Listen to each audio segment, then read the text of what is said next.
Pues cuando queda apenas un mes para que lleguen las elecciones generales, el próximo 20 de diciembre, hemos iniciado esta semana un serial de comparecencias, de entrevistas con representantes de las organizaciones a nivel nacional de los partidos políticos que han venido teniendo representación en esta legislatura que ahora termina. El partido político que fue votado y que viene gobernando con mayoría absoluta es el Partido Popular, y en Antequera tenemos a un representante en el Congreso de los Diputados de esta formación política, que además es concejal de Seguridad Ciudadana y va formando parte de las listas al Congreso para los próximos comicios. En el número 4 por el Partido Popular, Ángel González. Muy buenas noches, bienvenido. Muy buenas noches, gracias. Bueno, recientemente creo que el presidente del Gobierno pues lo ha dejado claro. Va a ser precisamente los logros que vienen avalados por datos objetivos, como por ejemplo la publicación de esa EPA del tercer trimestre, sobre bueno, pues la que él mismo ha tildado como la legislatura que ha permitido transformar el país. La legislatura en la que el país estaba al borde de la quiebra y del rescate, y fue salvado gracias a unas determinadas políticas que lo han llevado a estar a la cabeza de Europa en la recuperación. Entiendo que si le tengo que plantear como primer punto de este balance que hablemos de empleo y economía, casi que va a suscribir lo que decía nuestro presidente. Sí, la verdad que lo que dice el presidente Rajoy en este aspecto yo creo que tiene mucha razón. Es decir, nosotros cogimos, además muy paralelo, ¿no?, a lo que vivimos en el Ayuntamiento de Antequera, ¿no?, con la salvedad de que el Ayuntamiento de Antequera evidentemente no estaba en riesgo de intervención, sí en riesgo de quiebra, pero cuando nosotros cogimos el Gobierno de España encontramos un gobierno en una situación muy grave, ¿no?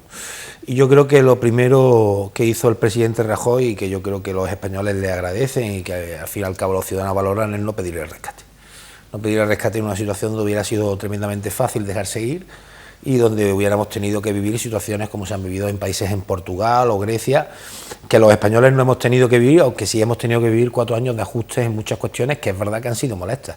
Pero el ciudadano debe de entender que esos ajustes que han sido molestos podrían haber sido ajustes mucho más duros y mucho más restrictivos en caso del rescate. Por tanto, yo creo que lo primero que hay que poner en valor es que con el gobierno de Rajoy no hubo que pedir el rescate. En segundo, es que se ha cambiado una tendencia que era totalmente destructiva y que provocaba que todos los días miles de personas fueran al paro, por empezar a crear una tendencia de crecimiento económico, además que yo creo que es un crecimiento económico que destaca en la zona euro, y una creación de empleo. Y esta creación de empleo está permitiendo que por primera vez personas que tenían perdidas las oportunidades o que creían perdidas las oportunidades estén volviéndose a reencontrar con sus proyectos de vida y están intentando volver a recuperar pues lo que han sido estos años difíciles de crisis en los que desgraciadamente el trabajo faltaba, ¿no? Y luego, en tercer lugar, toda esta burbuja que se mueve y que gira está permitiendo también que gran parte del esfuerzo que durante estos 4 años se le ha pedido a los españoles se empieza a devolver. Y además todo eso se ha hecho con una protección social que yo creo que es digna de admiración y que hay que poner en valor de todas las administraciones, en las que la mayoría de la gente no se ha quedado sin el amparo de aquellas administraciones más cercanas en cada momento. En segundo lugar, manteniendo una sanidad pública y gratuita, que es tremendamente difícil. En tercer lugar, manteniendo una educación de calidad y gratuita, que es muy complicado. Hay que tener en cuenta que los países que han efectuado recortes, los primeros recortes han venido por ahí, porque además el gasto social es el gasto más importante desde el punto de vista del presupuesto. Y además vamos a acabar una legislatura en el que hay muchas más personas que están permitiendo el que, por ejemplo, las pensiones estén más que nunca garantizadas. Yo creo que ese es el camino que tenemos que seguir. Yo creo que todo lo que sea poner en tela de juicio lo que se ha conseguido estos 4 años y optar por cuestiones que pudieran ser de experimentos, pues nos podrían volver a situar al principio de salida. Y evidentemente hay una formación política que a nadie se le escapa, que es la causante de esta situación, que es el Partido Socialista, que por supuesto no creo que tenga la más mínima legitimidad para hablar de estas cuestiones cuando 8 años de su gobierno provocaron el mayor problema social que ha habido en este país, con más de 3,5 millones de desempleados, y poniendo en riesgo todas las políticas sociales que durante 35 años de democracia habíamos conseguido los distintos gobiernos de España. Precisamente, lo ha mencionado al final de esta su primera intervención, lo que hemos escuchado aquí del resto de las formaciones políticas que nos han acompañado en esta semana para hacer balance ha sido precisamente lo que ellos llaman un recorte de los derechos y fundamentalmente si entramos en temas de empleo, que es el primer asunto que le planteaba tras la economía, recortes que llegan parejos a esa reforma laboral que ha puesto en marcha el equipo de gobierno que usted representa hoy aquí y que ha tenido una traducción de, bueno, pues aparte de recortes de derechos, inestabilidad en el tipo de contratos que son los que ahora se venden como un éxito. Una cosa es lo que se dice y otra cosa es lo que es. Hoy por hoy se hacen más contratos indefinidos que nunca en los últimos 15 años de España. Esa es la realidad y esos son los datos del Ministerio de Empleo, aunque yo sé que al Partido Socialista le preocupa. El Partido Socialista tiene una forma muy particular de ver esto. Los líderes del Partido Socialista, que algunos, claro, eran partícipes de los gobiernos del señor Rodríguez Zapatero, pues sienten un poquito de bochorno, porque después de lo que hicieron en este país, pues se deberían de sonrojar, ¿no? Y van de tele en tele contando que es muy precario tener un contrato a lo mejor con unas coberturas sociales distintas, claro. Supongo que ese contrato que para ellos es muy precario es mucho peor que el hecho de estar 5 y 6 años en el paro y recibir un subsidio del gobierno. Supongo que para ellos, para la dignidad de las personas, para la forma de ver la política del Partido Socialista, es mucho mejor una persona con 50 años, con su mujer, con 3 hijos, algunos ya en la universidad, que recibe el subsidio de desempleo de parado de larga duración que ha garantizado este gobierno porque no encuentra ningún empleo, que es lo que le gusta al Partido Socialista. No el hecho de que tenga una oportunidad de encontrar un empleo y que ese empleo tenga unas garantías de cobertura y además una cotización que le permita que el día de mañana, cuando se jubile, pueda tener una pensión digna. Claro, desde ese punto de vista yo entiendo que para el Partido Socialista es sorprendente este tipo de empleo que se está creando. Claro, es muy sorprendente que además lo digan los socialistas de Andalucía, ¿no? Donde la mayoría de los contratos sí tienen una precariedad importante, no una precariedad, una temporalidad muy importante porque están muy ligados al servicio, ¿no? Supongo que para el Partido Socialista de la provincia, con su líder provincial a la cabeza, en la destrucción masiva de parados en la época del señor Rodríguez Zapatero, sí era fruto de una cobertura social. Es decir, era muy importante que te dieran 30 días por año trabajado, pero perdías el trabajo. Ahora, evidentemente, te dan 20 días por año trabajado, pero a lo mejor no pierdes el trabajo. Por lo tanto, lo que hay que tener en cuenta es que cuando se hablan de cobertura, el despido tiene que ser una incidencia que tiene que ser o que no debe de existir en la vida laboral de una persona. El despido, además, tiene que ser algo que sea como una anomalía en la vida laboral de una persona, ¿vale? Y para eso lo que hay que permitir es la flexibilidad que dote a los empresarios de poder mantener las plantillas y de que no sea más factible para mantener abierta la empresa despedir a la gente que hacer los esfuerzos, negociar con los empleados, ponerse todo a una y sacar la empresa adelante, porque hoy estamos viendo muchas empresas que se han ajustado el cinturón durante estos años y que gracias a Dios hoy vuelven a crecer y hoy empiezan a contratar más gente. Por lo tanto, lo primero que hay que decirle a la ciudadanía es que aunque los datos de empleo no son buenos y con que quedan muchas cosas que hacer, la realidad es que esta reforma laboral es la que ha permitido crear 1 millón de puestos de trabajo en esta legislatura. Es que si a nosotros nos retrotraemos al 2011 y algún socialista nos dice, le decimos que vamos a crear 1 millón de puestos de trabajo en una legislatura como esta, nos hubieran dicho que no. Entre otras cosas porque sabían cómo habían dejado esto, ¿no? Sabían cómo habían dejado quebrar la seguridad social, sabían la deuda que habían dejado en infraestructura, sabían el déficit que habían ocultado que teníamos que pagar entre todos los españoles, sabían el sistema financiero que habían dejado. Claro, es muy curioso, y lo digo como acólito de lo que en la reforma laboral decían, no, es que el sistema financiero era el mejor, era Champions League, era Europa, decía el señor Rodríguez Zapatero. Luego cuando le hemos tenido que inyectar dinero al sistema financiero, lo que te decían es que es increíble que se rescate con el dinero de los ciudadanos. Y la realidad es que quien ocultó que el sistema financiero necesitaba ser rescatado es quien te pone pegas por lo que lo rescates. Pero durante el primer estadio y el segundo no se le ha conocido absolutamente nada al Partido Socialista para arreglar el problema de los ciudadanos. Por lo tanto, criticar al gobierno que lo ha conseguido arreglar, básicamente por 2 cuestiones. Una, por el principio de lealtad con las obligaciones contraídas con los ciudadanos, y otra, porque este país merece mucho la pena y los ciudadanos merecen mucho la pena, pues llama mucho la atención. Y que critiquen esta reforma laboral, sinceramente yo creo que no hay peor política social que tener a la gente sin empleo. Creo que no hay peor política social que tener a la gente sin una aspiración de un empleo que pueda permitirle que sean dueños de su propia vida.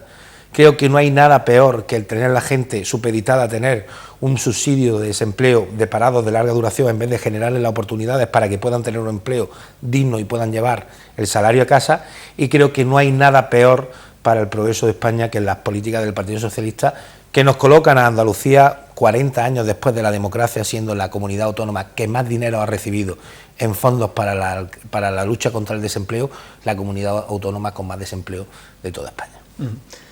Y un último apunte, bueno, sin ánimo de intentar traer a la palestra todo lo que han sido los comunicados de otras formaciones políticas a esta intervención, porque es un balance, pero hemos tenido la ocasión, y creo que es importante trasladárselo, de escuchar aquí y de leer en medios de comunicación, incluso a nivel nacional, cómo hay dos lecturas del balance del paro en este final de la legislatura, porque hay quien apela a que realmente la población activa que existe en nuestro país es inferior, e incluso hemos escuchado a algún representante político hablar de que existe el mismo número de parados si atendemos a esa proporción con la población activa que existe y que existían. Intentar cambiar las formas de medir en función del interés de si se está en el gobierno o en la oposición me parece bastante perverso, muy perverso. Las formas de medir son exactamente las mismas ahora que las que había antes. Por lo tanto, si atendemos a eso, cuando la señora Díaz dice que en Andalucía baja el paro, ¿se refiere a eso? ¿O aquí hay la misma población que hace 4 años? Claro, es que la realidad es que para el Partido Socialista todo transcurre desde Peñaperros hacia arriba. Por ejemplo, en España baja el paro porque la población activa ha bajado, porque hay mucha gente que se ha ido del país. Menos en Andalucía, donde baja el paro gracias a las políticas del Partido Socialista. Oiga, ¿no se han ido a andaluces fuera de Andalucía? No. ¿Qué va? Pero eso nosotros no lo medimos así, porque no interesa medirlo así. Por lo tanto, lo que hay que decirle al Partido Socialista es que ya que fueron los principales activos a la hora de crear la crisis, ya que engañaron a los ciudadanos y ocultaron los datos que hacían prever que estas situaciones se iban a dar, ya que durante la legislatura no han ayudado en ninguna de las reformas que han permitido a este país empezar a salir de la crisis, y ya que donde gobiernan siguen manteniendo a los ciudadanos en una situación de desamparo, como lo pasa en Andalucía, por lo menos que no molesten. Si ya no queremos que nos ayuden, pero por lo menos que no molesten. Y eso sí, a la hora de lanzar discursos, a la hora de lanzar panfletos, a la hora de lanzar eslogan, que se miren en el espejo de Andalucía, que se miren en el espejo de la comunidad autónoma, donde el dinero de los parados se ha gastado en lo que no se tenía que gastar, donde estamos ante el escándalo de corrupción más grande de los últimos 40 años de este país, por gastarse el dinero de los empleados con una trama fraudulenta de ayudas mordidas, y ya veremos si acaba en financiación del partido o en muchas más cuestiones de las que los representantes, hay 2 presidentes de la Junta de Andalucía imputados por esta cuestión, y ya veremos a ver dónde acaba, ¿no? Y donde han hecho eso con el dinero de los parados, que se miren en el espejo de Andalucía. Y cuando se miren en el espejo de Andalucía, cuando arreglen el problema en Andalucía, que entonces den lecciones de moral en el resto de España. Siempre va unido la palabra crisis a la palabra gobierno del PSOE. Siempre cuando España ha estado en crisis, los ciudadanos han tenido que mirar hacia el Partido Popular. Siempre que el Partido Socialista ha gestionado, ha acabado un tiempo de crisis en nuestro país. Y por lo tanto yo creo que como aún la recuperación pues no ha llegado lamentablemente a muchas familias que siguen viendo que los discursos de los políticos pueden estar muy alejados de su realidad, porque es verdad que no todo el mundo le ha cambiado la situación, ni la inercia ha cambiado totalmente al 100%, pues que tengan muy claro que hay una posibilidad de salir del túnel, que es con un gobierno del Partido Popular, y hay una posibilidad de volver a caer en el túnel, que es con las malas políticas del Partido Socialista, que lamentablemente donde gobierna, despilfarra y genera crisis. Bueno, atendiendo al lugar donde nos encontramos, la mayor parte de nuestra audiencia pertenece a Antequera, a su comarca, una zona eminentemente rural, y aquí en más de una ocasión hemos tenido la oportunidad de asistir al debate de las peonadas, esa exigencia que vuelve a llegar de las 35 peonadas, que algunos piden que se reduzca a 20 o que se reduzcan al 100%. ¿Cuál es su postura al respecto y a la política de desempleo en el tema agrario? Yo creo que el desempleo agrario es una parte fundamental de nuestros pueblos y que ha ayudado a transformar. Es verdad que muchas de las oportunidades que se generan a personas que vienen del sello agrario, pues ayuda mucho a esta cuestión. Y nuestra postura, esto es un tema que ya se ha llevado al Pleno, ya informó el alcalde de que había tenido una reunión, de que se iba a contemplar la modificación de las peonadas. Hay que decir que no es la primera vez que este gobierno, el gobierno del Partido Popular, ha modificado la situación de las peonadas para adquirir el desempleo agrario y, por supuesto, no me cabe la menor duda de que el Partido Popular una vez más va a estar con el campo andaluz, como ha venido estando, ¿no? Yo creo que también es bueno decir, ya que me pone el tema en cuestión, que al campo andaluz no le sienta nada mejor que el gobierno del Partido Popular. Es decir, cuando más dinero ha venido para el campo andaluz, cuando más se han garantizado los fondos para el campo andaluz, cuando más en un escenario de restricción económica del presupuesto de la Unión se ha garantizado los mismos o más ingresos para el campo andaluz, ha sido bajo gobiernos del Partido Popular y bajo gobiernos de, en este caso, el presidente Rajoy y Miguel Arias como ministro de Agricultura, ¿no? Y ahora con Tejerina, ¿no? Por lo tanto, yo creo que el campo andaluz sabe perfectamente lo que quiere y con quién está, ¿no? Y lo que es triste es que el Partido Socialista, una vez más, hay que recordar todas las trabas que desde la consejería y desde la Junta se le viene poniendo a nuestro campo, a nuestros agricultores, a nuestros ganaderos, pues venga a intentar apuntarse a algo que ya hay precedentes, que el Gobierno de España ya ha hecho en esta legislatura, que es la modificación de las peonadas que hacen falta y que evidentemente atienden razones estrictas de criterio, y que es verdad que si es un mal año en el campo no hay ningún problema, ni lo ha habido por parte de los gobiernos de España, incluso en esta legislatura, a modificar la cuestión. Respecto a las inversiones en el campo, también ha salido en este foro pues una reclamación al respecto del dinero que se destina de desarrollo rural por parte de la Administración General del Estado de Andalucía. Mientras que en España ha crecido un 3%, Andalucía ha recibido un 10% menos. Ha denunciado recientemente, en esta ocasión, el PSOE, que lo ha traducido en los fondos de desarrollo rural 2015-2020 en 211 millones menos. El Partido Socialista lo que tienen que dejar es de culpar a Madrid, porque el día que no exista Madrid se le van a ver totalmente las vergüenzas. El Partido Socialista en Andalucía abogó por un modo de financiación que maltrata a Andalucía. Y los anteriores presidentes de la Junta, de la mano del señor Rodríguez Zapatero, aprobaron un modelo de financiación que perjudica a Andalucía. Y claro, cuando el modelo perjudica a Andalucía y cuando además la Junta deja de hacer y ejecutar proyectos, pues evidentemente eso perjudica a las transferencias del dinero. Aún así, la Junta de Andalucía, para que lo sepan los andaluces, en este caso los antequeranos, paga las farmacias con dinero del Gobierno de España, las escuelas con dinero del Gobierno de España, las universidades con dinero del Gobierno de España, los medicamentos con dinero del Gobierno de España, la sanidad con dinero del Gobierno de España. ¿Por qué? Porque la Junta de Andalucía no puede ir a financiarse a los mercados porque su dinero es considerado bono basura. Por lo tanto, si no es por las inyecciones que les da el Gobierno de España, más de 30.000 millones en esta legislatura, si no es por el apoyo financiero que el Gobierno de España le está dando a la comunidad autónoma andaluza, Andalucía tendría que haber cerrado muchos servicios durante esta legislatura. ¿Qué es lo único que no toca el Partido Socialista? Lo ha enchufado.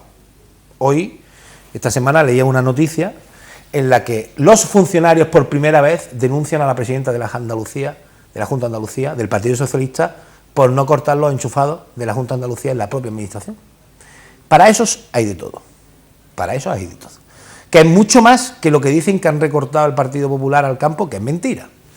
Y lo que hace el Partido Socialista, año tras año, se puede ver en sus presupuestos, es dejar de ejecutar partidas claves que han impedido la transformación del campo andaluz, porque para el Partido Socialista es muy fácil poner los apéndices en los presupuestos, pero es muy difícil acabar de ejecutarlos. Para que un caso lo entiendan los antequeranos, aunque no tenga nada que ver con el campo, hace ya 8 años o 7 años, lo veíamos el lunes en las comisiones informativas del Ayuntamiento, hace 8 años firmaron un convenio para arreglar la fachada que le corresponde de la Iglesia de la Trinidad. Llevan 8 años sin denunciar el convenio y presupuestando la parte que le corresponde a la Junta de ese convenio, y en 8 años no lo han ejecutado. con el dinero, está. Porque el presupuesto, al estar el convenio, tienen que presupuestar. 8 años, con el dinero. Y por el simple hecho de no tener la capacidad política de hacer el proyecto, no se ha ejecutado.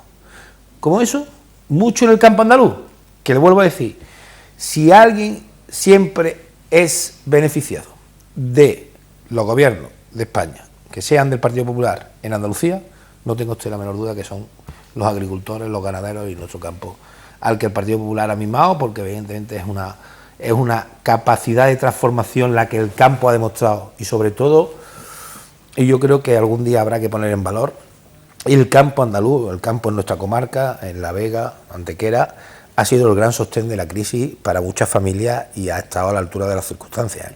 Si no hubiéramos tenido un campo productivo, si no hubiéramos tenido mucha capacidad de inversión por parte de empresas que han apostado en modernizarse y en transformar lo que es la agricultura en nuestra comarca, la crisis hubiera tenido una cara mucho más gris, mucho más dura en Antequera. Bueno, pasamos de epígrafe y sin duda la mayor parte o buena parte de las noticias relacionadas a las inversiones, cuando se hace un balance de los presupuestos cada año que destina la Administración General del Estado, se van a infraestructura y en el caso de Antequera, por su centralidad geográfica, a infraestructuras ferroviarias.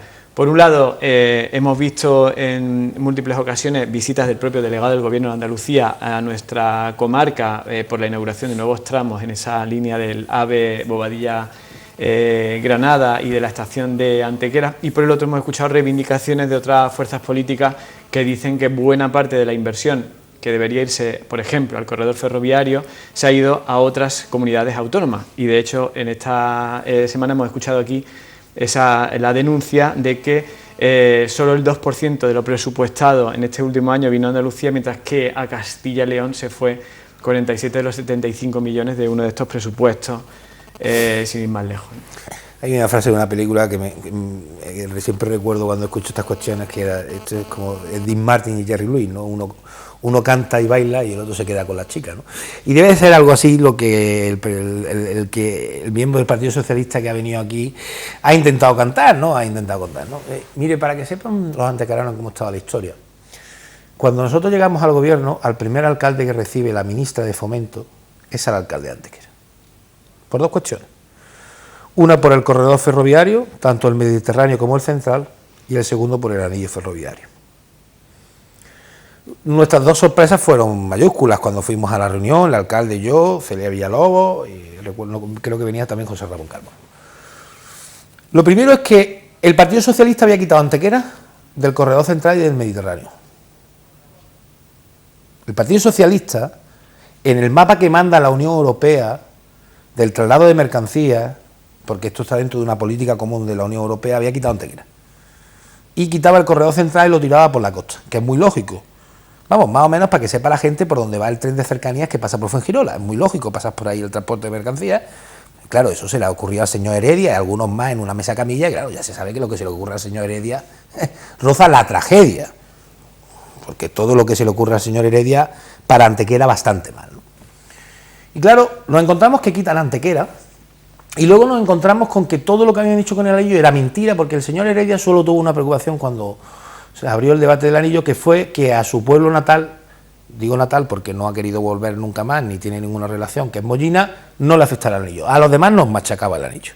Y con los demás hacía barbaridad del anillo, pero el señor Heredia cubría así su expediente. Ya saben que el señor Heredia, hombre, la pulcritud hecha política, pues no es que sea, ¿no? Es bastante fullerillo y además intenta siempre tomar el pelo a los ciudadanos, engaña con estas proposiciones. Yo un día recuerdo un debate que tuve con él en el que me aseguraba que no habían quitado las paradas del AVE cuando con la página web pudimos demostrar que estaban mintiendo y que habían quitado las paradas del AVE, y el señor Heredia estaba a favor de que le quitaran paradas a la estación de Antequera Santana y que tuvieran menos posibilidades de coger el AVE a Antequera. Pero bueno, ya se sabe, el señor Heredia, como lo coge en Málaga, pues se ve que no le afectaba lo que lo cogía en Antequera. Hoy, años después, la parada de Antequera Santana es una de las paradas medias con más pasajeros de toda España, ¿eh?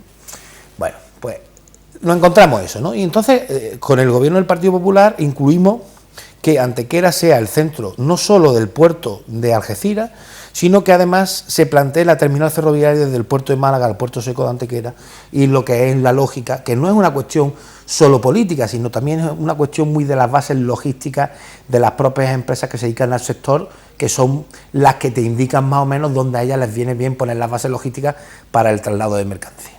Entonces es Algeciras-Antequera, Antequera-Madrid, Madrid-Zaragoza, norte, y Algeciras-Antequera, Antequera-Granada, Granada-Murcia y el corredor mediterráneo. Porque además el corredor atlántico que viene de Portugal engancha en Madrid y uniría los 3 corredores ferroviarios de la entrada de mercancías por el principal puerto de España, que es el puerto de Algeciras. Y nos encontramos que durante todo este tiempo el Partido Socialista no había hecho ni una mejora en la vía. Y no solo no había hecho ni una mejora en la vía, sino que además la Junta de Andalucía venía rechazando en los presupuestos incluir cualquier tipo de actuación conjunta con el Gobierno de España en lo que fuera en las vías. Es cierto que cuando llegamos además nos encontramos con que no solo no había dinero en el Ministerio de Fomento, sino que había un déficit de 11.000 millones de euros que se habían gastado, y además había un déficit con todas las autopistas que habían dejado quebrar el señor Blanco. No sé si la gente, los antequeranos lo recordarán, el ínclito ministro que se reunía en la gasolinera con gente y que tuvo que ya dar alguna que otra explicación, ¿no? Entonces nosotros empezamos a electrificar la vía, porque lo que es necesario para las mercancías es que esté electrificada la vía. Es cierto que evidentemente las mejoras en la vía, pues como en cualquier carretera, pues si es más recta, pues evidentemente el tren irá más rápido. Pero lo principal es electrificar la vía. Y con los gobiernos del Partido Popular, desde que nosotros entramos, se han venido haciendo las actuaciones de mejora, modernización y electrificación de la vía. ¿Dónde está el reto? El reto está en coordinar la puesta en valor y en marcha de la red como altas prestaciones de Algeciras-Antequera conforme empiece también el proyecto de Puerto Seco. Pero es que el permiso para que el Puerto Seco pueda empezar a urbanizar lo tiene que dar la Junta. ¿Saben cuánto lleva el proyecto de la Puerto Seco en la Junta de Andalucía? ¿Cuántos años lleva esperando el proyecto de Puerto Seco en la Junta de Andalucía? Y hasta hace poco no recibió la puesta como valor proyecto estratégico de la comunidad. Por lo tanto, todo es una gran mentira con el fin de culpar a los demás de lo que ellos no hacen cuando están en el gobierno, pero sí tienen mucho interés en hacer cuando están en la oposición. Por lo tanto, la red va a estar a pleno rendimiento cuando esté el Puerto Seco terminado. No hay ningún problema para que los trenes lancen sus mercancías desde Algeciras. Es más, el futuro pasará por cambiar la legislación y que los trenes permitan mucho más vagones y permitan mucho más traslado de carga, al estilo de, como vemos en las películas, los grandes trenes de mercancía americanos, donde llevan 50, 60, 70 vagones. Y nosotros venimos trabajando eso. Por primera vez, además, este gobierno es el primer gobierno que tiene una estrategia nacional de los proyectos de mercancías, y además lo está trabajando con el sector. El dueño principal, el accionista principal de Puerto Seco, ha estado citado en varias reuniones con el Ministerio, que nos consta porque así nos lo ha trasladado, de colaboración, de puesta en valor de lo que es el transporte moderno y la logística en nuestro país, porque entendemos que somos el principal puerto de acceso de muchos países a la Unión Europea, y por lo tanto para nosotros la logística va a suponer un gran reto con una estrategia, ¿no? El Partido Socialista carecía de esa estrategia, ponían vías, quitaban vías, sacaban Antequera del proyecto de transporte logístico en la ciudad, que era muy lógico, pero bueno, nosotros sí, Antequera además cuenta con la base, tanto en el corredor mediterráneo como en el corredor central, que es lo importante. Bueno, al respecto de lo que se ha venido tildando desde algunos sectores políticos sobre la falta de actitud o voluntad política por hacer una inversión mayor en los corredores ferroviarios, ha salido a la palestra la comparecencia de los alcaldes de Antequera y Algeciras, que tuvo lugar aquí en Antequera no hace demasiados días, y que algunos han leído como una reivindicación clara, bueno, para plantear una estrategia común para buscar inversores, y en otro caso reivindicar a la Administración Central, que sería el mismo signo político, un mayor esfuerzo inversor en este corredor ferroviario que los tenga en cuenta. El alcalde de Algeciras, aparte de amigos compañeros del Congreso, él ha estado en la comisión conmigo en Fomento y sabe perfectamente cuál es el apoyo. Además, hay que reconocer que se ha vaciado a la hora de defender los intereses geoestratégicos tanto de Algeciras como de Antequera, lo hemos hecho de la mano, y evidentemente lo que sí somos conscientes de que es importante para el desarrollo de nuestras dos zonas el impulso de esta vía. Pero si usted, señor Rivero, lleva muchos años ejerciendo la profesión, sabrá perfectamente que cuando se hace una puesta de escena así es porque se cuenta con el respaldo de la institución, en este caso del gobierno, y por lo tanto lo hace uno convencido de que esta puesta en escena, que creo que tiene un gran valor porque no se aísla a Antequera, sino que Antequera va de la mano de Algeciras, que creo que es nuestro principal aliado, ya que el puerto reside allí, pues tiene un gran valor desde el punto de vista de decir, venimos a poner en valor el compromiso que tiene el Gobierno de España y que además en las dos zonas refrendan los dos alcaldes que, gracias a los ciudadanos, siguen siendo del Partido Popular, ¿no? Y por lo tanto yo estoy totalmente de acuerdo, sé que además cuentan con el beneplácito del Ministerio de Fomento, con el compromiso expreso de la ministra y que además cuentan con la sensibilidad de la estrategia del plan estatal sobre mercancías y transporte de mercancías que puso en marcha el Gobierno de España.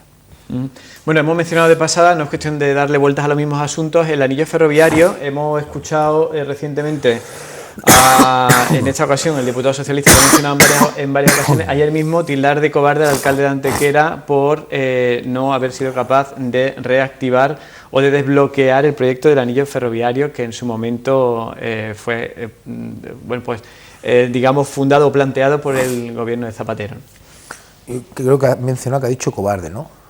Es la palabra que él utilizó textualmente, ¿no? Bueno, yo sí, de verdad, si ese apelativo se le puede poner a alguien, yo no conozco a nadie más cobarde en 50 o 60 años dedicado a la política, no sé cuánto lleva el señor Heredia dedicado a la política, debe de llevar 30 o 35, no sé si cuando estudiaba en el colegio privado de monjas aquí en la Inmaculada ya era socialista, no lo sé. Entiendo que no, porque como ahora quieren quitar la religión de los centros, entiendo que el heroico Heredia no estudiaría en un colegio de monjas queriéndole quitar ahora la posibilidad a los que vienen detrás. Entiendo que no, pero bueno, nunca se sabe. Pero si hay alguien cobarde en la provincia es el señor Heredia. El señor Heredia, que ya ha conseguido ir de uno, era el único político malagueño que siempre llevaba un cunero de uno. Es curioso. Y siempre llevaba a alguien impuesto de Madrid porque en Madrid la talla política del señor Heredia pues no era muy valorada. Y entonces Madrid prefería siempre poner a alguien que no fuera de la provincia antes que poner al señor Heredia de uno. Que es curioso. Pues normalmente el uno suele ser de la provincia. Pero en el caso del Partido Socialista, sus compañeros de Madrid, que lo conocían muy bien, siempre decidían no ponerlo a él. Ha conseguido jubilar a todos los que siempre le ponían de uno y ya se ha quedado él de uno. Y durante estos 25 años no le conocemos nada hecho por la provincia. No conocemos ninguna inversión que haya traído la provincia.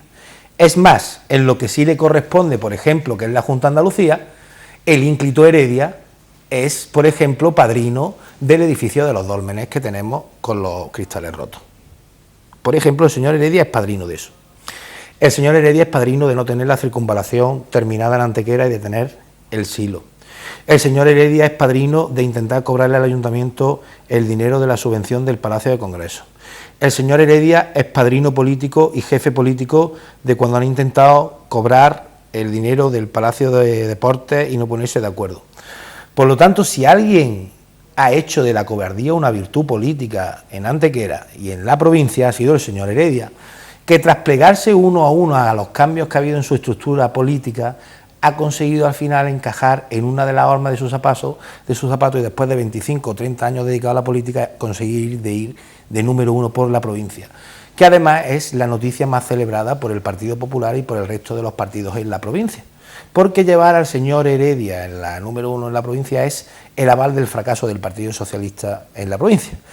Es una persona muy poco conocida, es una persona muy poco valorada, es una persona que no se le conoce una actividad parlamentaria para ser miembro de la dirección de grupo, pues que tenga que hubiera llevado temas tan importantes, o él pregunta más lo que le mandan de Sevilla. Si usted tiene la oportunidad, revíselo. Él le mandan de Sevilla unas preguntas de control, él pregunta cuestiones que le interesan a la señora Díaz que le pregunten al Gobierno de España, pero no se le conoce nada. Y luego es verdad que el señor Heredia es el responsable de que bajo su Secretaría General del PSOE provincial, sus dos candidatos que él ha puesto en Antequera han sido los primeros candidatos del PSOE que han perdido en Antequera. Hasta la llegada del señor Heredia al mando provincial del PSOE, jamás el PSOE había perdido en Antequera. Jamás. Fue llegar el señor Heredia y empezar a poner los candidatos del PSOE en Antequera y pierde el Partido Socialista en Antequera, de lo cual, como comprenderán, nosotros estamos profundamente orgullosos y estamos contentos porque hemos conseguido conectar en la ciudadanía y la ciudadanía ya puede conocer lo que es un gobierno del Partido Popular y comparar lo que son las políticas del Partido Popular y lo del Partido Socialista. Por lo tanto, yo creo que el señor Heredia lo que tiene que hacer primero cuando viene a Antequera es mostrar un respeto al alcalde de todos los antequeranos. Eso es lo que debe hacer. En segundo lugar, para cobarde, él, el más cobarde de la política malagueña. No hay ningún político malagueño más cobarde que el señor Heredia. En tercer lugar, me alegro que después de 25 años intentando ser el número 1, su partido por primera vez no le ponga un cunero. Me parece que está muy bien para su trayectoria política que, siendo el secretario general del Partido Socialista en la provincia, haya tardado 8 años en que no le coloquen ningún cunero. Y en cuarto lugar, lo que tiene que hacer el señor Heredia, en vez de venir aquí a decir que el alcalde de Antequera votado por los ciudadanos es un cobarde, lo que tiene que hacer el señor Heredia es, cuando entre en Antequera, ir parándose en todas y cada una de las hipotecas que el Partido Socialista tiene en Antequera, que él como jefe debería de haber evitado y que no ha hecho, y que ha sido el que la ha promulgado, y parar en el Palacio de Congresos, posteriormente parar en los dólmenes, posteriormente parar en la sede del SAE para pedirle perdón a todos los parados en Andalucía, cuyo partido político gobierna en la Andalucía y no tiene las políticas de empleo y no consigue solucionar el problema, y ya sale por la Verónica y se va al Palacio de Deportes y ya pide perdón también por lo del Palacio de Deportes. Estoy muy contento de que el señor Heredia venga por aquí de paseo de vez en cuando, porque ya se le conoce. El otro día daba una rueda de prensa delante de la empresa de una empresa antequerana insigne en el producto navideño. Este es capaz de venir aquí a hacer la rueda de prensa y luego comprar los mantecados en otro pueblo. Así que yo lo conozco al personaje y es capaz, por lo tanto, lo vamos conociendo. Ahí había alguien que me contaba una anécdota muy buena. Lo contaba un día Feijóo de Blanco cuando estudiaban juntos, y me lo contaba un día mismo de Heredia. Siempre me decían que cuando había un examen y él estaba en la Inmaculada, que el manual para el que había el examen desaparecía 3 días antes y no se devolvía hasta 3 días después del examen, y cuando siempre miraban las monjas, el que se llevaba el manual para que no estuvieran los compañeros era el señor Heredia. Venía apuntando de cuando estaba ya en la Inmaculada, venía apuntando. Bueno, sobre el calificativo que utilizó Heredia era en relación al proyecto del anillo ferroviario, sí, que sí. Entiendo que por su parte queda argumentado, ¿no? Él fue heroico porque él lo consiguió poner en marcha y lo consiguió cerrar, ¿no? Hay que decir que no había dinero, la Junta de Andalucía tuvo que dar unos préstamos, micropréstamos, se lo tuvo que dar otro ministerio porque no lo había, el proyecto además no se sabía cómo iba a ser, ninguna de las empresas que querían el proyecto estaban interesados. Él fue muy heroico intentando traer un proyecto a Antequera, que el propio sector tenía muchas dudas del proyecto, ¿no? Bueno, lo heroico es, primero, hacer las cosas con cabeza, y segundo, que salgan las cosas bien. Lo que no tiene ningún sentido es que tú intentes vender aquí una quimera, recojas 7.000 o 8.000 currículum en un edificio municipal de Antequera engañándole a la gente, y años después no hayas tenido la dignidad política de venir a pedir disculpas a todas aquellas personas a las que le engañaste diciéndole que te llevaran el currículo que iban a encontrar un puesto de trabajo. Esa es la cobardía política del señor Heredia, que además se la pienso repetir en campaña allá donde vaya, y espero que me coincida en algún debate con él, y que le va a perseguir eternamente al señor Heredia. Lo que pasa es que, claro, al señor Heredia las cosas le resbalan, vamos. Ley de racionalización y sostenibilidad de la administración local, es la antigua reivindicación que determinadas fuerzas políticas han tenido para dotar de más poder al ayuntamiento, y que ahora se reivindica, se está, entre comillas, arrebatando lo que se ha venido consiguiendo en los últimos años desde que gobierna el Partido Popular. Recientemente también, lo ha leído usted, el propio presidente de la FEN, que es de su partido, y socialista, alcalde de Vigo, ha dicho que no va a cumplir esta ley de racionalización y sostenibilidad, o la ley de la reforma de la administración local, como se le conoce popularmente. ¿Cuál es su valoración al respecto? Bueno, yo creo que ¿qué argumento nos deja aquí? No, vamos, en esto hay que tener dos cosas muy claras, ¿no? Es decir, para empezar, lo de la insumisión a las leyes no lo puede decir ningún dirigente político, ni todo aquel que tenga la responsabilidad, ostente la responsabilidad en este caso de la FEN, porque lo que nos diferencia de todos aquellos, y yo creo que podremos hablar luego al final de la noche, los que no quieren respetar la ley cuando a mí no me interesa la ley. Y eso no puede ser. Es decir, en un Estado de Derecho, en el que todos los ciudadanos tienen la obligación de cumplir la ley, el responsable político no puede decir yo me salto esta ley porque no me gusta. En segundo lugar, el alcalde de Vigo debe saber que su ayuntamiento ha pagado gracias a esta ley, porque para el político de turno, para todos, me incluyo yo, a todos nos gustaría tener más presupuesto para gastar, pues claro que sí. Y a todos nos gustaría tener más capacidades para que se nos luzcan más las políticas que hacemos, claro que sí. Pero la realidad es que eso estaba haciendo que mucha gente no cobrara del ayuntamiento. Yo no sé si usted, por ejemplo, en su empresa tenía deudas con el ayuntamiento o no, pero la realidad es que esta reforma y el pago a proveedores permitió que muchas empresas que tenían deudas con los ayuntamientos, deudas importantes que le suponían un año de presupuesto, cobraran esta situación. Si queremos olvidar lo que hemos vivido, no aprender de eso, y volver a situarnos en el margen de yo gasto más de lo que tengo, volvemos a tirar el esfuerzo de la gente de estos 4 años por la borda. Si volvemos a liarnos la manta en la cabeza y no somos conscientes de que hay que gastar lo que se tiene y que las administraciones tienen que prestar cada uno su competencia y que no puede haber 8 administraciones con 8 funcionarios, con 8 políticos de turno prestando la misma competencia, porque eso retrae dinero de las políticas que se prestan a los ciudadanos, yo creo que estaremos haciendo un flaco favor y que nada de los esfuerzos que hemos pedido a la ciudadanía tendría sentido. Si queremos decirle a la ciudadanía, no se preocupe usted, porque en el momento, aunque usted no note la recuperación, yo como administración sí noto ya la recuperación y me voy a situar otra vez por encima de usted y voy a volverme a gastar lo que no tengo, voy a volver a prestar servicios que no tengo que prestar y para los que no recibo financiación del Estado, pues mire usted, yo creo que eso es una irresponsabilidad política. Pero le agradezco que saque el tema porque una vez más quien vuelve a este tipo de políticas es el Partido Socialista. Incapaz de gestionar bien. El Partido Socialista adolece, yo creo que genéticamente, de una cuestión que es incapaz de gestionar sin dinero. Con dinero es capaz de gestionar lo que haga falta. Eso sí, le cuestan las cosas 10 veces más de lo que les cuesta a los que gestionamos bien. Pero sin dinero es incapaz de gestionar. Y lo que hay que decirle al presidente, al alcalde, al presidente de la FEN y al alcalde de la ciudad de Vigo es si a él le parece muy responsable que se presten por distintas administraciones las mismas políticas con el doble de funcionarios, con el doble de políticos y que al final el que siga pagando más impuestos y al final vea prestadas las políticas de forma deficitaria sigan siendo los ciudadanos. Bueno, completamos esta particular manera de ordenar un poco lo que son los programas o las políticas de la Administración General del Estado en base a lo que más nos pueda interesar a la gente que nos está viendo.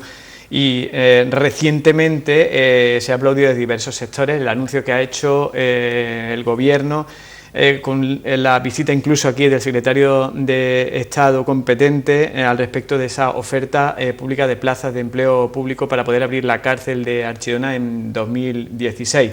Balance de todas esas políticas relacionadas con equipamiento e incluso también dejar sobre la palestra, antes de entrar ya con nuestra batería de preguntas cortas, qué pasa con el tema del cuartel, si se puede hacer algo, bueno, porque muchos dicen, bueno, ¿es ayuntamiento o es administración central? ¿Los dos gobiernan al mismo partido? No, hay dos cosas, en la cárcel yo tuve la oportunidad de estar en la visita, yo vi su medio que dio cobertura a la cuestión. Yo creo que es importante que se ponga en marcha y que se vaya haciendo por fases, porque evidentemente primero no hay que olvidar que todas las inversiones que generen dinamismo económico y va a generar dinamismo económico en la comarca, porque evidentemente acarrea una serie de compras y una serie de actuaciones que evidentemente los pueblos que están al lado pues se benefician de esa actuación, pero es verdad que también genera una serie de situaciones que no hemos vivido y que no estamos acostumbrados, tanto en el municipio de Archidona como en el municipio de Antequera, que por lo tanto tendremos que ir gradualmente viendo el cómo, si hay algún tipo de, si se perjudica a la ciudadanía, si hay algún tipo de injerencia en la ciudadanía, en el día a día de la ciudad y demás. Las partes económicas las conocemos por el impacto que tiene en municipios similares donde hay una cárcel, pero evidentemente las partes más negativas o las partes que puedan ser perjudiciales, pues no las conocemos. Además, a nosotros, por ejemplo, eso nos llevaría a doblar incluso el número de policías nacionales que tendríamos en la comisaría de Antequera, porque, por ejemplo, la custodia hospitalaria la harían desde la comisaría de Antequera y el hospital de referencia, el hospital comarcal de Antequera. Por lo tanto, eso a nosotros nos va a dar un plus, ¿no? Y yo creo que además la obra es una buena obra, es una cárcel importante, una cárcel moderna, y por lo tanto yo creo que está bien y además se mantiene desde la lealtad institucional, me consta, tanto un canal de comunicación con el anterior alcalde, magnífico alcalde que ya no lo es, y la actual alcaldesa, se le informa, ¿no? Y luego, evidentemente, ahora se vuelve a abrir el número de las plazas públicas y evidentemente va a tener un efecto importante en nuestro municipio. Luego, el tema de la inversión como tal, hay que poner en cuenta en que yo creo que la puesta en valor de este tipo de infraestructuras también dinamizan las comarcas, ¿no? Y por lo tanto, el compromiso de ponerla en marcha a la primera fase a principios del año 2016, cuando la realidad hacía que se viera mucho más lejano, yo creo que es cumplir con parte del programa electoral que teníamos conforme a la comarca y de las obras emblemáticas que poner en marcha por parte del Gobierno de España.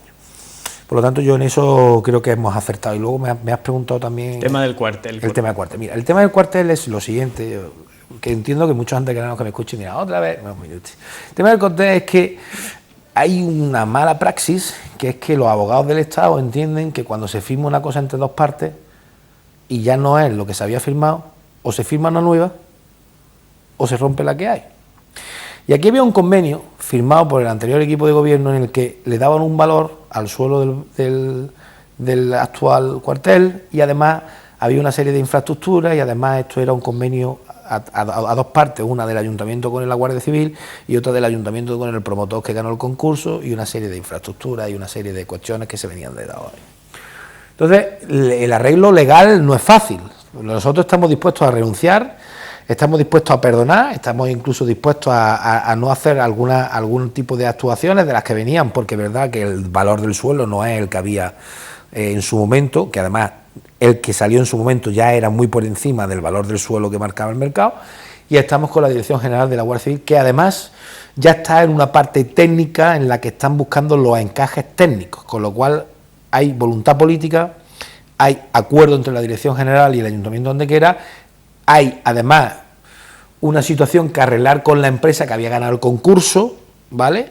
Y además hay una realidad que es una obra que se tiene que terminar, que es la que está, digamos, al lado de la comisaría de la Policía Nacional, y buscar una solución económica al actual cuartel que permita pagar tanto la obra y que la Dirección General quede de acuerdo conforme a que no le cueste dinero, que es el objeto del convenio.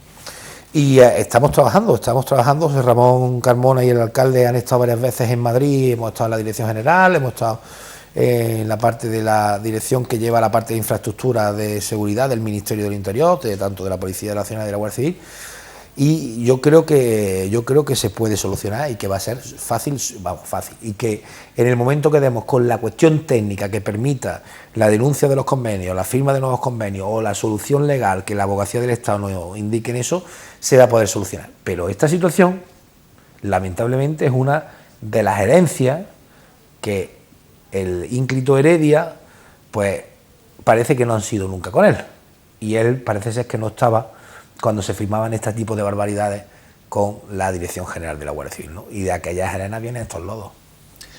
Bueno, preguntas cortas que vamos a pedirle que las respuestas también sean cortas. Sí, ¿no? Lo hemos hecho con todas las personas que nos han acompañado, aunque sean temas seguro que de primer nivel, sobre todo para gente que está constantemente con probablemente periodistas a nivel nacional, como su caso y el de otros que nos han visitado. Hablamos de temas refugiados, cupo de refugiados, que al principio parecía que sí, que se iba a negociar, ahora parece como que se ha dado un poco marcha atrás. ¿Cuál es la visión al respecto? Mira, la visión, Cristóbal, yo creo que lo dije el día del Pleno, dije que los temas son serios, los temas son más complejos de lo que parecen, e incluso ahora ni antes había que coger a todo el mundo, ni ahora hay que marginar a todo el mundo por el hecho de que salga uno de las personas que posiblemente fueron los autores del atentado del fin de semana en París, que parece ser que era uno de los refugiados que había entrado con pasaporte sirio y demás, ¿no? Lo que está claro es que esto es una cuestión que afecta a la Unión, y esto es una cuestión en la que la Unión tiene que ser seria, tanto de fronteras para adentro como de fronteras para afuera, y el tema está en que la realidad es que hay situaciones ajenas a nuestras fronteras que nos afectan directamente porque están provocando situaciones de dispersión de personas, pero no solo en Siria, sino en muchos puntos del mundo, ¿no? Por lo tanto, yo creo que esto es más una parte más técnica que política, aunque la solución luego termine siendo política, pero lo que hay que explicarle a la ciudadanía es que se haga lo que se haga y se ordene como se ordene, la garantía de la seguridad por parte tanto de los refugiados como de los ciudadanos españoles que hoy residen en cada pueblo, en este caso Antequera, la vamos a garantizar en nuestra parte, haciendo cumplir con las fuerzas de seguridad del Estado todos aquellos requisitos de control que evidentemente haya que hacer, y evidentemente de cara a la coordinación con las administraciones y ONG por perfilar que todas aquellas personas que verdaderamente necesiten la ayuda reciban el estatus de refugiado, y evidentemente todo aquello que conlleva, ¿no? Y es que hay que prestarle auxilio a todas aquellas personas que por motivo de guerra, genocidios o persecuciones hayan tenido que verse desplazadas de los países, ¿no? Las soluciones muchas veces no son políticas, y a la ciudadanía también hay que hacerle entender, hay que ser muy didáctico en esto, que algunas soluciones que no nos agradan a ninguno tienen soluciones militares, o parte de la solución pasa por actuaciones militares. No nos agradan a ninguno nos agrada ver bombardeos por la tele, pero la realidad es que hay situaciones en las que es compleja la solución política y la intervención militar pues conlleva situaciones que son desagradables, pero que muchas veces hay que sopesarlas con el fin de intentar paliar situaciones que de luego son una vergüenza de Occidente, no estas, y vergüenza en otros países africanos, Siria por lo mediático, ¿no? Pero bueno, hay vergüenza en otros países africanos que llevan 30 años matándose los unos a los otros y provocando movimientos migratorios de proporciones que muchas veces vemos en las películas, no nos lo creemos, y muchas veces por el hecho de la explotación que se puedan tener allí de algunas cuestiones que son componentes de un teléfono móvil o que son diamantes o que son cuestiones, pues Occidente mira por otro lado, ¿no? Y eso lamentablemente es la falta de una cultura, la dejadez de los países que fueron colonia a la hora de sentar las bases de modelos democráticos en ese país y por supuesto esa extraña sensación de la persona humana de intentar siempre sacar algo con el más mínimo esfuerzo, en este caso el norte sobre el sur, en este caso Occidente sobre África, de explotar las riquezas muchas veces de forma perversa y mostrando la cara más fea, ¿no? Yo creo que mucho de eso se va corrigiendo, yo creo que incluso la responsabilidad corporativa de muchas empresas ha cambiado en ese aspecto, la sensibilidad de los gobiernos ha cambiado en ese aspecto, pero yo creo que uno de los lunares más negros de los últimos 50 años de las sociedades civilizadas es cómo de bien nos sentimos teniendo algunas cosas en nuestra casa, pero no conseguimos, no nos ponemos a pensar de lo que se hace para conseguir esas cosas en nuestras casas, ¿no? Y esa falta de no ver siempre al niño en la playa ahogado, que lamentablemente te revuelve las tripas, hace que no nos demos cuenta que a lo mejor hay gente que trabaja 15 años en una mina bajo tierra para conseguir un mineral que hace falta para el móvil de última generación que llevamos, ¿no? Y es tan escandaloso una cosa como la otra. Tema de pensiones, están garantizadas, las políticas que ahora mismo se están llevando a cabo nos permite bueno, pues pensar que la generación actual tendremos pensiones en un futuro.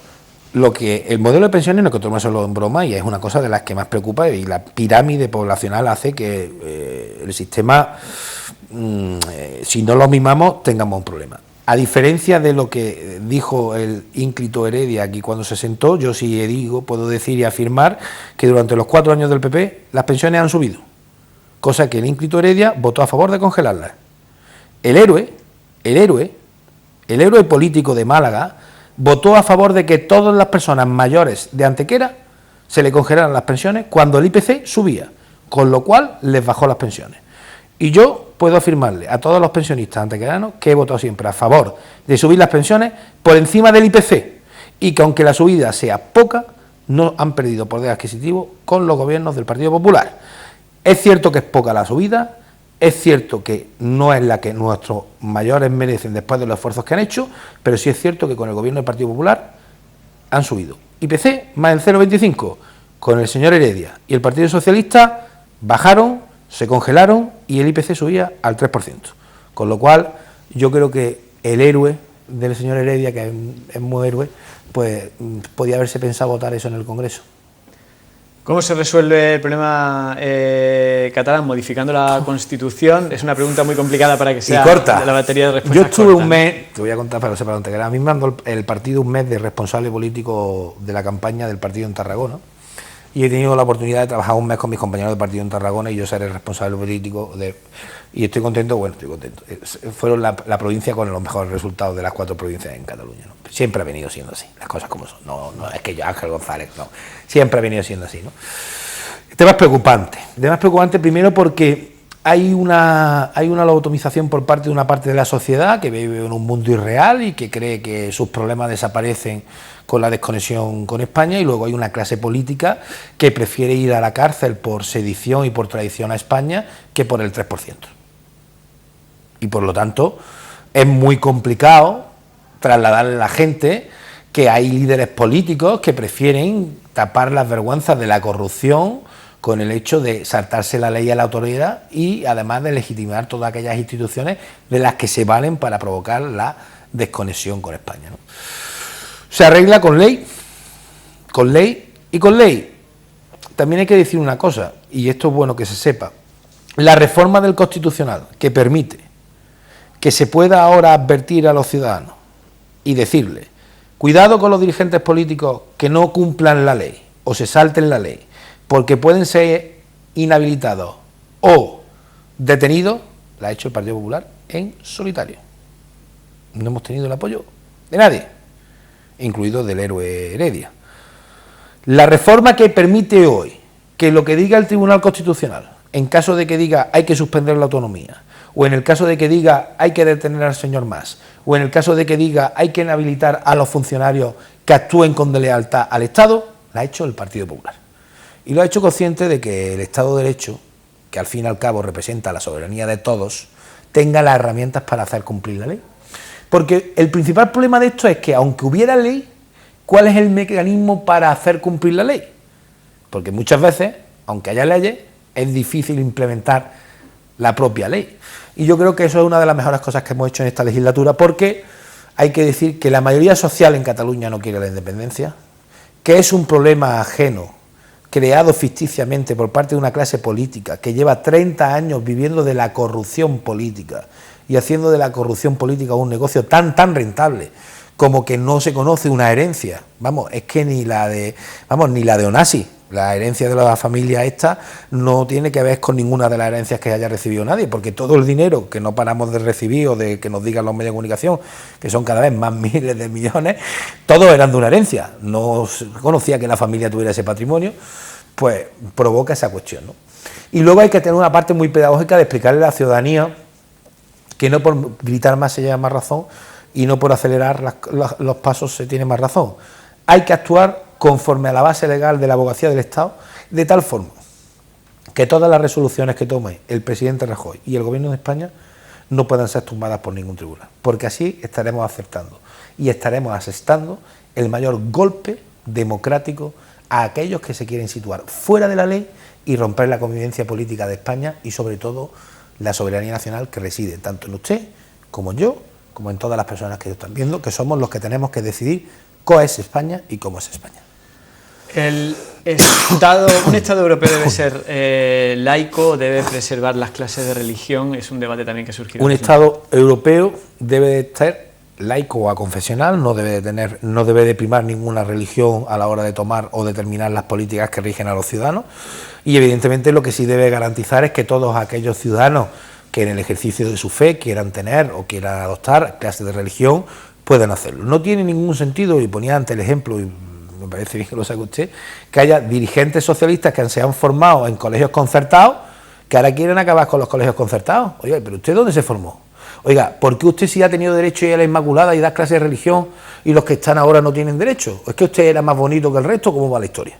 Por lo tanto, esto es un poquito de rigor. Y luego hay una parte muy importante, que es que no hay que perder de vista que la escuela, ¿vale?, forma y los padres educan. Si un padre quiere que un hijo estudie religión, cualquiera de la historia de la religión, católica, musulmana, cualquier religión, yo creo que la administración no es nadie para negárselo, siempre y cuando eso no cree una segregación ni tanto positiva como negativa en ningún centro. Y en segundo lugar, si lamentablemente en este país no hemos sido capaces de hacer los centros que permitan que todo el mundo estudie en un público, no seamos tan irresponsables de atacar a la escuela concertada, porque eso, por ejemplo, en Antequera supondría que el 50% de los niños escolarizados no tendrían colegio. No tendrían colegio. Por lo tanto, lo que hace el Partido Socialista es que cada 4 años vuelva a sacar dos cosas, la religión y Franco. Cada 4 años. Que hay elecciones, se acuerdan de Franco y se acuerdan de la religión. Claro, luego uno tira de la hemeroteca y resulta que gran parte de los dirigentes históricos del Partido Socialista estaban formados en Falange, eran miembros del movimiento en la época de la dictadura y que todos estudiaron en los mejores colegios concertados y religiosos del país, algunos incluso bilingües, liceo y demás. Y el resto de la gente mundana, que no era franquista, pues no pertenecía al movimiento y que les cuesta mucho trabajo llevar a los niños a un colegio concertado porque les pilla más cerca de su casa, no porque sea una cuestión de distinción ni porque sea una cuestión clasista, pues resulta que el Partido Socialista quiere acabar con eso. Yo creo que es una responsabilidad, es limitar la libertad de los ciudadanos, nadie mejor que los padres son los que tienen que decir qué estudian los hijos y cómo lo estudian. Y yo creo que la administración lo que tiene que garantizar es esa libertad y no tener injerencia en la capacidad de educar de los padres. ¿Está garantizada la separación de poderes en nuestro país? Es decir, ¿se produce algún caso de injerencia por la forma de, por ejemplo, designar los miembros del Tribunal Constitucional, etcétera, entre el Poder Ejecutivo y el Poder Judicial? Una cosa es que la Administración de Justicia sea independiente y otra cosa es que los métodos de elección no dependan de la soberanía, porque los métodos de elección de algunos tribunales recaen también sobre los representantes de la soberanía española.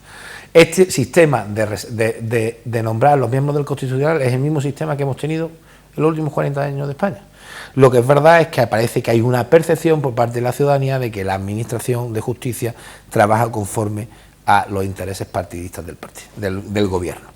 Yo, sinceramente, creo que en el 99,9% de los casos los jueces son totalmente independientes.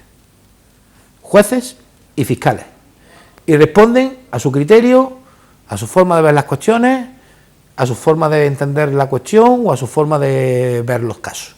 Es más, creo que los órganos de los jueces son independientes y creo que el nombramiento de los jueces en este país se hace por una orden de capacidad y mérito. Es cierto que luego hay cuestiones puntuales que a todos nos llaman la atención y que dicen, aquí no hay división de poderes, pero yo quiero creer que eso responde primero a un desconocimiento que podamos tener la mayoría de los ciudadanos de cómo verdaderamente funciona la Administración de Justicia y dos, a la propia cuestión de la propia independencia que tiene el Ministerio Fiscal y en este caso el Poder Judicial en nuestro país. Pero yo confío plenamente en los jueces de este país, creo que son independientes los jueces de este país, creo que la Fiscalía actúa de forma independiente y creo que además con un grado alto los tribunales imparten justicia. Bueno, estamos fuera de tiempo, es la última cuestión relativa al plano meramente electoral después de los cambios que se han producido en las últimas encuestas que se han conocido públicamente al respecto del ranking de partidos políticos. Ha subido bastante Ciudadanos, ha bajado Podemos, etcétera, etcétera, etcétera. Hoy por hoy el Partido Popular no tendría garantizada la mayoría absoluta. Si eso se produjera, ¿con quién podría usted pactar? Ciudadanos. Nosotros el pacto lo hacemos con los ciudadanos, que son los que depositan la confianza en nosotros. Y lo que vamos a intentar durante estos 20 días es darles los mayores ejemplos a los ciudadanos de lo que han sido la labor de gobierno de estos 4 años, que es por lo que se nos vota, para que tengamos el apoyo mayoritario de los ciudadanos, de tal forma que no dependamos de otras formaciones políticas para hacer y seguir transformando España. Y una cosa, yo reconozco que nuestro partido algunas veces es antipático. Y yo reconozco que algunas veces habrá cosas que hagamos que no le guste a la gente. Y además no tengo ningún pudor, porque lo hago en los mítines, pedirle perdón a los ciudadanos por todos aquellos miembros del Partido Popular, porque ya no los llamo compañeros, que no han estado a la altura de las circunstancias y que han sido bochorno para nosotros y para los propios ciudadanos que depositaron la confianza en nosotros. Pero se vota una gestión y se vota un gobierno. Y cuando se evalúa ese gobierno y se evalúa esa gestión, creo que en el peor de los días de ese gobierno somos bastante mejor que cualquier fuerza política que se presenta.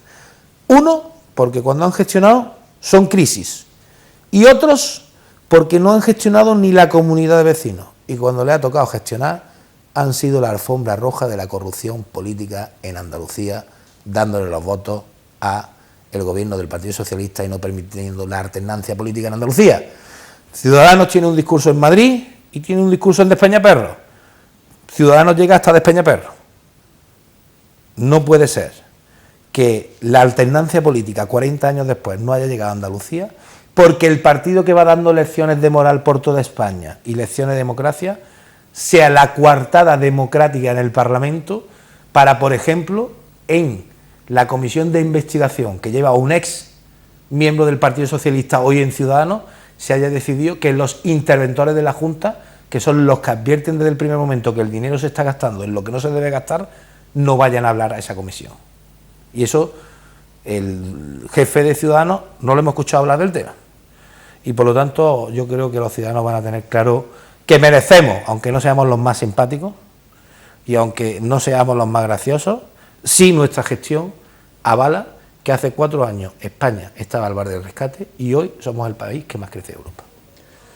Ángel González, un antegrano que forma parte de las listas por Málaga del PP al Congreso en el número 4, además de ser diputado, ha venido siendo en los últimos años, y de ser concejal en nuestra localidad. Muchas gracias por habernos acompañado esta noche. Muchas gracias, Cristóbal, por todo. Y nosotros continuamos con más cosas aquí en Las Cuatro Esquinas.